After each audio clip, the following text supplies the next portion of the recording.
one or two branches in Kapsabet town, which is the sub-county headquarters or the county headquarters of Nandi County, Mr. Speaker, or somewhere in Kilifi.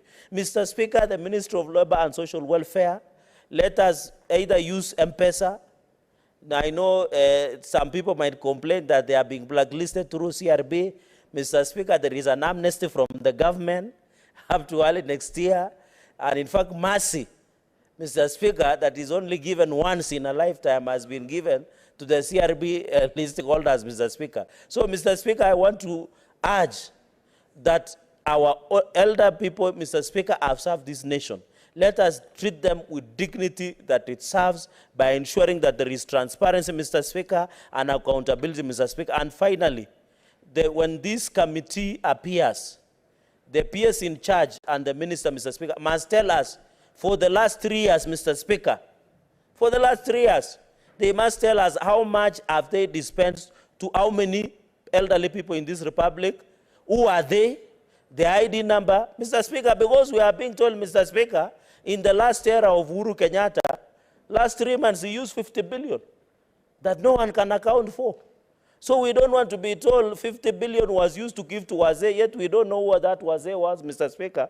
And maybe they were being used by Azimio campaigns, Mr. Speaker. So that issue must be handled with properly, because we cannot operate the transition of a government, Mr. Speaker. We want to protect going into the future, Mr. Speaker. You cannot use 50 billion and you cannot account for it, Mr. Speaker. These people must tell us where the money is. What they cannot tell us, they gave it to Wazee, yet they were using for Azimio One Kenya Alliance campaigns in the Kenya Republic, Mr. Speaker. Thank you very much. Senator Beatrice Akinyi. Honorable Speaker, allow me just to go straight to my point without deviating to the sentiments by the Honorable Senator from Nandi. Honorable Speaker, I rise to make a point on the statement of the Honorable Senator for Kirinyaga, and specifically about the older person's cash transfer. Honorable Speaker, if there's anything the government has done well and had a good intention, it is about this cash transfer. Honorable Speaker, when this initiative was begun with the Grand Coalition government, the older persons in the two pilot areas of Nyeri and Bondo where it began, if anybody would reflect and see how those old people looked like, it was so pathetic, Honorable Speaker.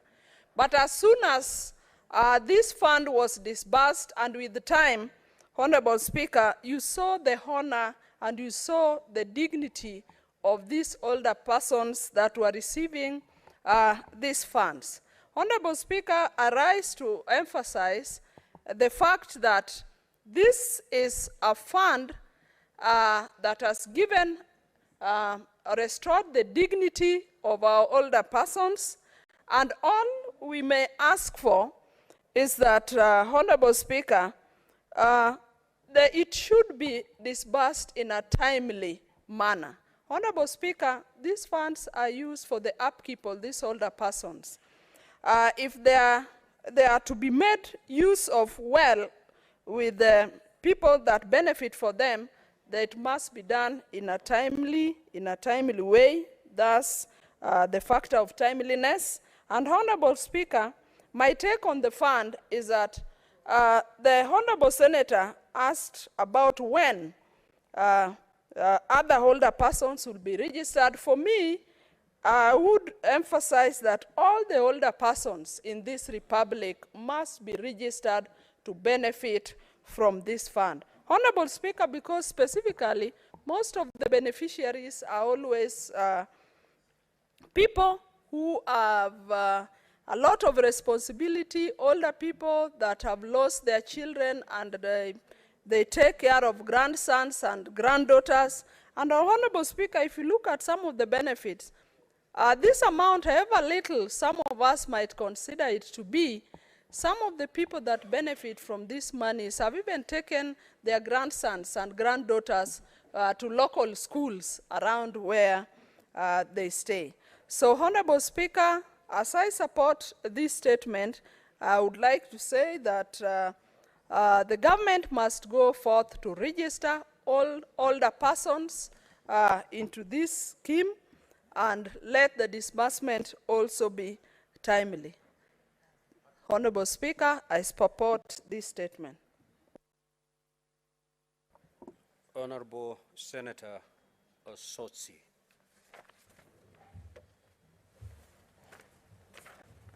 Thank you, Mr. Speaker. Mr. Speaker, I want to request for a statement on the effects of government austerity measures on the hotel industry.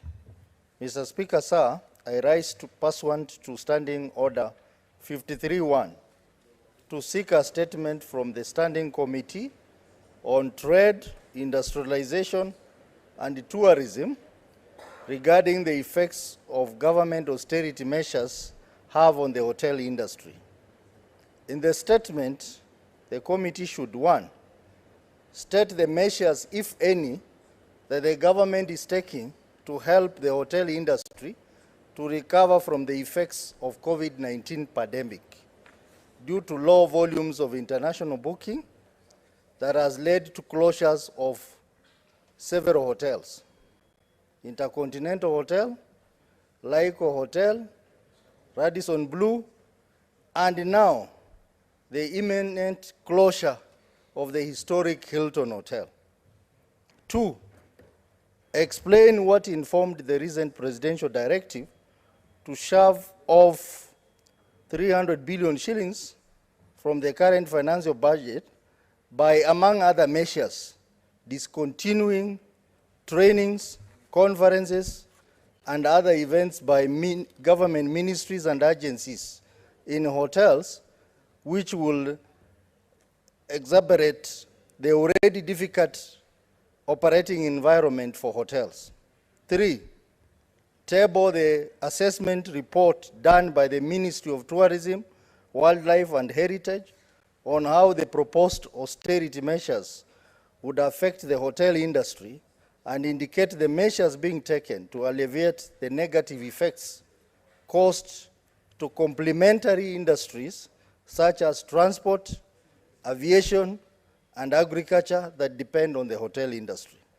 4, state whether the relevant industry stakeholders, such as the Kenya Association of Hotel Keepers and Caterers, were involved in the decision to impose austerity measures, and clarify whether donor-sponsored events in facilities, hotel facilities, will also be affected by this directive. 5, outline any additional policies the government is implementing to seal budget cuts in government and actions put in place, if any, to ensure that funds are not lost through corruption and tax evasion, which necessitates drastic and punitive austerity measures. And lastly, number 6, table a detailed status report on the successes or failure of such past austerity measures by the past government. Thank you, Mr. Speaker.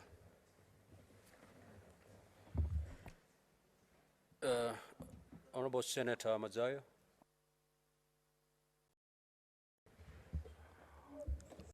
Thank you, Mr. Speaker.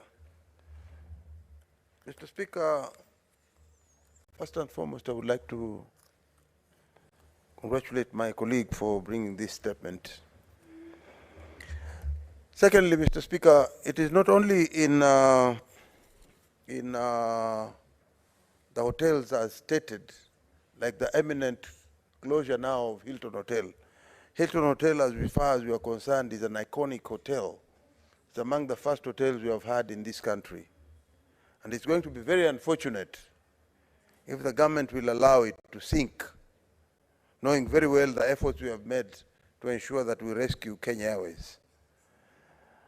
Mr. Speaker, it is also notable to, it's also important to note that in Kilifi, if there's any place that has been badly affected by this mismanagement of the tourism industry, then Kilifi is one of the areas that has been hard hit. We have hotels like, iconic hotels like Lawford's Hotel. There are hotels like the Whispering Palms. We have the Angels Bay. There are quite a number of hotels which those days, if I can remember, tourists used to be so many in Malindi and Kilifi in general, and the coast, basically. It was a tourist destination. But now, as we can see, it has been neglected. I want to call upon the Ministry of Tourism to wake up. There is so much corruption in that area, in the ministry.